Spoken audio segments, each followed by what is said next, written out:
নমস্কার, কেমন আছেন সবাই?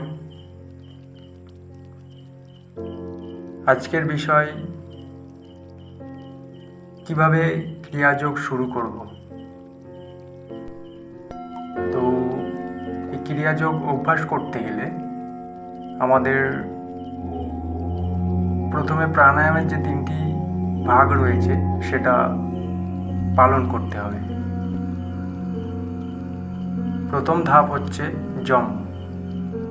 এই যম বলতে বোঝায় সংযম পালন।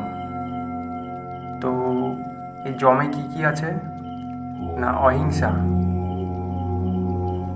সমস্ত প্রাণীর প্রতি হিংসা ত্যাগ করতে হবে।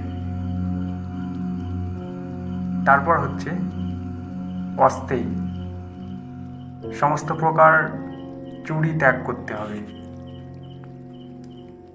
আমাদের এই জগৎ হচ্ছে পুণ্যের এরিয়া। এখানে আমরা কিছুই চূর্ণ করতে পারবো না, অর্থাৎ চুরি বলতে বোঝায় অল্প কিছু নিয়ে নেওয়া, অর্থাৎ আমাদের যোগ্যতা না থাকা সত্ত্বেও কিছু নিয়ে নেওয়া জোর করে। তাই আমরা নিজেকে যোগ্য করে তুলব, তাহলে আমরা সমস্ত কিছুই পেয়ে যাব। এরপর হচ্ছে সত্য। কি সত্য আছে? প্রকৃতি সত্য, জীব সত্য এবং ঈশ্বর সত্য।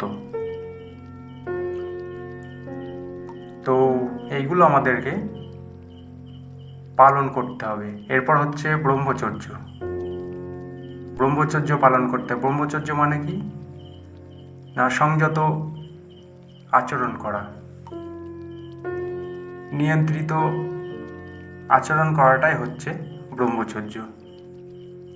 তো কোথায় কোথায় আমাদের নিয়ন্ত্রণ করতে হবে না, ইন্দ্রিয়ের উপর আমাদের নিয়ন্ত্রণ থাকবে, মনের উপর নিয়ন্ত্রণ থাকবে, আমাদের বুদ্ধির উপর নিয়ন্ত্রণ থাকবে। আমরা এগুলোর উপরে যখন নিয়ন্ত্রণ করতে পারবো তখনই আমাদের ব্রহ্মচর্য ঠিক হয়ে যাবে। তখনই আমরা জানবো যে আমরা ঠিকঠাকভাবে ব্রহ্মচর্য পালন করতে পারছি। তো প্রথম কাজ হচ্ছে নিজেকে বোঝা। মানুষ যখন আগে নিজেকে বুঝবে তখন তার আর কোনো কিছু বুঝতে অসুবিধা হবে না। এই জগতের রচয়িতা হচ্ছেন ঈশ্বর। জগতের ধারক, পালক এবং রক্ষক হচ্ছেন ঈশ্বর। তাই তার মালিকানা স্বীকার করে নেওয়াটাই হচ্ছে ঈশ্বর প্রতিধান। আমাদের ঈশ্বরের প্রতি সমর্থন থাকা উচিত। তারপর হচ্ছে আসন। আসন ছাড়া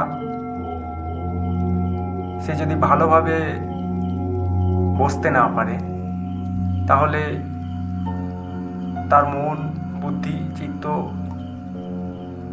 স্থির হবে কি করে?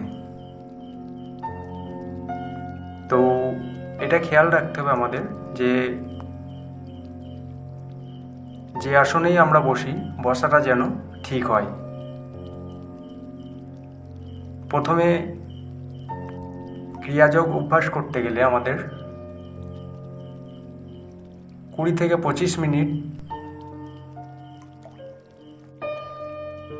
আসন অভ্যাস করতে হবে এবং তারপর সেটা আস্তে আস্তে সময়টা বাড়াতে হবে। খেয়াল রাখতে হবে বসার সময় আমাদের কোনো রকম যেন অসুবিধা বোধ না হয়। তো এই ভিডিওর মাধ্যমে আজকে জানলাম আমরা কিভাবে ক্রিয়াযোগ শুরু করব। ভিডিও যদি ভালো লাগে অবশ্যই সাবস্ক্রাইব করবেন। সবাই ভালো থাকবেন। সুস্থ থাকবেন। নমস্কার।